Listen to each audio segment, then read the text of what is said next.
Boycott Mustafizur Rahman. No visa for Mustafiz. Boycott KKR. No Bangladeshi cricketer in IPL.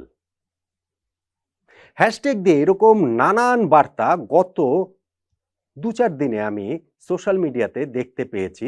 প্রসঙ্গ যখন Mustafiz, KKR, IPL, obviously sports নিয়ে content হয়, আলোচনা হয়, এরকম জায়গাগুলোতেই তার দেখা গেছে প্রবলভাবে। আমাদের নট আউট ওমান প্ল্যাটফর্মেরও বিভিন্ন ভিডিওতে কমেন্ট সেকশনে আমি এরকম কমেন্টস করতে দেখেছি, যেগুলোর মূল সুর একটাই।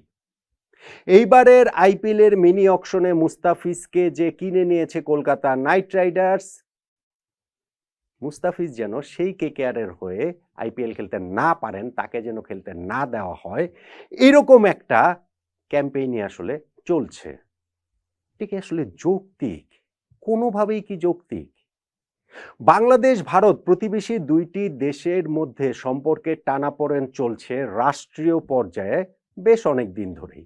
সেটা রাজনৈতিক কারণে, কখনো কখনো সেইখানটাতে ধর্মীয় কারণটাও যোগ হয়ে যায়। আর সাম্প্রতিক সময়ে ওই টানাপোড়েনের মাত্রা এত প্রবল যে সেইটা আগুনের আঁচটা আসলে এখন ক্রিকেটের গায়েও এসে লাগছে, মুস্তাফিজের গায়ে লাগছে, কেকেআরের গায়ে লাগছে, আইপিএল এর গায়েও লাগছে। কিন্তু এই স্পোর্টস, এই যে খেলাধুলা, এই যে একজন মুস্তাফিজকে কেকেআর নিয়েছে, এই পর্যায় পর্যন্ত চলে আসাটা কি কোনোভাবেই সমর্থনযোগ্য? আমি প্লিজ আপনাদেরকে অনুরোধ করব যে আমারও একটা বার্তা রয়েছে, সেই বার্তাটা আপনারা একটু শুনুন, বুঝুন, তারপরে আপনারা আপনাদের মতো করেই বিবেচনা করুন। দেখুন, মুস্তাফিজুর রহমানকে এইবারের আইপিএল এর মিনি অকশন থেকে কলকাতা নাইট রাইডার্স কিনে নিয়েছে 9,20,00,000 রুপিতে, বাংলাদেশি মুদ্রায় 12,40,00,000 টাকা। ম্যাচ প্রতি প্রায় 1 কোটি টাকা করে মুস্তাফিজ পাবেন। এই যে মাঝখানে 8 দিন সময়ের জন্য নিউজিল্যান্ডের বিপক্ষে ওয়ানডে সিরিজে তাকে দেশে ফিরিয়ে আনা হবে, সেইটা নিয়েও অনেক আলোচনা হয়েছে। তারপরেও মুস্তাফিজ বাংলাদেশের একমাত্র প্রতিনিধি হিসাবে আইপিএল খেলছেন, বাংলাদেশের হয়ে আইপিএল এর সবচেয়ে বেশি টাকা এবারের নিলামে তিনি পেলেন। এবং মুস্তাফিজ নিজেও নিশ্চিতভাবেই, আইপিএল এর কথা যদি বলি, কলকাতা নাইট রাইডার্স তো তাদেরকে কারাকারি করে কিনে নিয়েছে। প্রথমে দিল্লি ছিল, তারপরে চেন্নাইয়ের সঙ্গে কত কারাকারি করে মুস্তাফিজকে তারা কিনে নিয়েছে। নিশ্চিতভাবেই মুস্তাফিজের উপরে তাদের সেই ট্রাস্টের জায়গাটা রয়েছে। আর মুস্তাফিজ নিজেও ভালো করার ব্যাপারে অবশ্যই উদ্গ্রীব থাকারই কথা, তিনি আইপিএল এর রেগুলার মুখ। তারপরেও এই বছরটা তিনি এত ভালো ফর্মে রয়েছেন, বাংলাদেশের জার্সিতে বলেন কিংবা এখন আইএল টি20 খেলছেন সেইখানেও বলেন। ফলে এই সামনের যে আইপিএলটা তিনি খেলবেন, সেইখানটাতে মুস্তাফিজেরও আসলে খুবই খুবই ভালো করার জন্য তার উদ্গ্রীব থাকার কথা। এই সময়ে এসে যদি এরকম একটা ক্যাম্পেইনের মধ্যে তাকে কিংবা কেকেআরকে পড়ে যেতে হয়, সেটা কি আসলে ভীষণ রকমের আনফরচুনেট না? বলুন তো দেখি। হ্যাঁ, এখন বাংলাদেশ ও ভারত প্রতিবেশী দুইটা রাষ্ট্র, তাদের যে সম্পর্কের টানাপোড়েন সেটাকে অস্বীকার করা যাবে না। রাজনীতির ব্যাপারটা ক্রিকেটের মধ্যে আনা যাবে না, আমি সেটা মনে করি না। কোন সেন্সে? যে দেখেন ভাই, রাজনীতির বাইরে আর কি রয়েছে? রাজনীতির বাইরে কিন্তু কোনো কিছুই নাই। কোনো কিছু নাই মানে কোনো কিছু নাই, কিন্তু সেইটার একটা মাত্রা থাকতে হবে। ধরেন ভারত এবং পাকিস্তানের মধ্যকার সম্পর্কের যে জায়গাটা, সেই রাজনৈতিক সম্পর্কের মাত্রাটা এমন পর্যায়ে পৌঁছেছে যে পাকিস্তানের ক্রিকেটাররা আইপিএল এর নিলামে অংশ নেন না, তাদেরকে থাকতে দেয়া হয় না, ফলে তারা আইপিএল খেলেন না। বাংলাদেশ আর ভারতের সম্পর্কের জায়গাটা তো সেরকম না।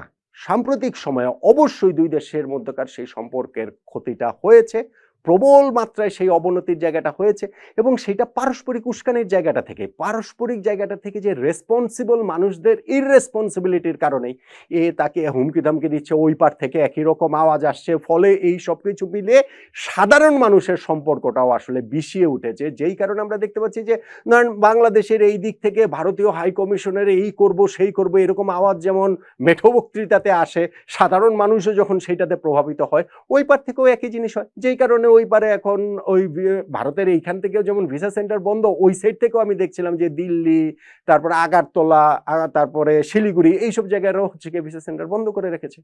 এখন ভাই, রাজনীতির কাজ রাজনৈতিক লোকজন না হয় করবো। হ্যাঁ, সেই সাম্প্রতিক সময় এইখানটাতে একটা ধর্মীয় উপাদানও প্রবলভাবে যুক্ত হয়েছে, কিন্তু সেই জায়গাটাতেও আমার আসলে বিনীতভাবে একটা কথা বলার রয়েছে, যেইটা শুনলে আসলে মনে হবে যে ভাই মাস পিপল কোনো দেশেরই খারাপ না, পৃথিবীর কোনো দেশেরই সাধারণ মানুষ খারাপ বলে আমি সেটা মনে করি না। তাদেরকে যারা পরিচালিত করেন সেই মানুষগুলো যদি খারাপ হন, সেই ক্ষেত্রেই আসলে সমস্যার জায়গাটা প্রবল থেকে প্রবলতর হয়ে ওঠে। এখন ক্রিকেটের ক্ষেত্রে মুস্তাফিজকে যখন আইপিএল এর দল কেকেআর নিয়েছে, সেই জায়গাটা তো আমি যেটা বললাম, পাকিস্তানের কথা বললাম যে তাদের ক্রিকেটাররা তো আইপিএল এ অংশ নিতে পারেন না, বাংলাদেশের এটা পেরেছেন, নিয়েছেন। এখন এই জায়গাটাতে মুস্তাফিজকে বয়কট করতে হবে, এইটা কি আসলে কোনোভাবে যৌক্তিক? আমার কাছে সেটা মনে হয় না। আমার কাছে সেটা অ্যাবসোলিউটলি এটা মনে হয় না। কিছু জিনিস এই জায়গাটাতে আপনার মাথায় রাখতে হবে। বাংলাদেশ দল কিন্তু ভারতে বিশ্বকাপ খেলতে যাবে। আইপিএল এর আগেই খেলতে যাবে। বাংলাদেশ জাতীয় দল খেলতে যাবে এবং সেইখানটাতে কলকাতায় আমাদের গ্রুপ পর্বে যে ৪ টা ম্যাচের মধ্যে ৩ টা ম্যাচই আমাদের কলকাতায় রয়েছে। বাংলাদেশ টিমকেও কি আপনারা বয়কট করবেন? আইসিসি ইভেন্টে বাংলাদেশ টিমকেও কি বয়কট করা হবে? সেটা কি আসলে যৌক্তিক হবে? কোনোভাবে হবে? তাহলে ভাই মুস্তাফিজকে টার্গেট কেন করছেন? কোন কারণটাতে এই জায়গাটাতে করছেন আমাকে সেটা একটু বলেন তো দেখি। বা কেকেআর নিয়ে কি মুস্তাফিজকে দলে নিয়ে কি তারা অপরাধ করে ফেলেছে? চেন্নাই যদি দলে নিত তাহলে আসলে কি হতো? চেন্নাই থেকে এরকম মিছিল মিটিং আন্দোলন বা এই যে সোশ্যাল মিডিয়ার যে জিনিসটা দেখছি সেরকম কি হতো? I don't think so. আমার কাছে সেইটা আসলে কোনোভাবেই মনে হয় না। ফলে এইখানটাতে আমি মনে করি যে যারা রেসপন্সিবল, আমি আবারও বলি, রেসপন্সিবল লোকরা ইররেসপন্সিবল কাজ করে। তা আমরা যারা সাধারণ মানুষ রয়েছে আমরা না হয় একটু রেসপন্সিবিলিটির জায়গাটা দেখাই, আমরা না হয় পারস্পরিক একটু সহিষ্ণুতার জায়গাটা দেখাই।